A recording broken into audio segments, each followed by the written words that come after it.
మీకు ration card లేదా అయితే ఇప్పుడే వెళ్ళి అప్లై చేసుకోండి. మీ సేవా సెంటర్లో అయితే మళ్ళీ కొత్త రేషన్ కార్డుల కోసం అప్లికేషన్లు తీసుకుంటున్నారు. ఇప్పటికే మీరు ప్రజాపాలనలో దరఖాస్తు చేసుకొని ఉన్నట్లు అయితే ఒకసారి మీ సేవా సెంటర్కి వెళ్ళి మీ పేర్లు వచ్చాయా లేదా కూడా కనుక్కోవచ్చు.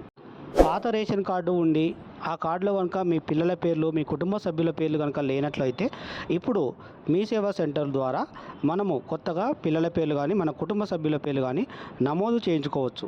ఇందుకు కావాల్సిన డాక్యుమెంటేషన్ మీ యొక్క పాత రేషన్ కార్డు మరియు మీ పిల్లల ఆధార్ కార్డు, మీ యొక్క Aadhaar card, gas bill, current బిల్లునైతే తీసుకెళ్లాల్సి ఉంటుంది. రేషన్ కార్డు దరఖాస్తు కోసం మీ సేవా సెంటర్లో ఫీజు 50 రూపాయలే మాత్రమే తీసుకోవాలని నిర్ణయించింది. మరి ఇంకెందుకు ఆలస్యం, ఇప్పుడే వెళ్ళి మీ సేవా సెంటర్లో రేషన్ కార్డు కోసం అయితే అప్లికేషన్ పెట్టుకోండి.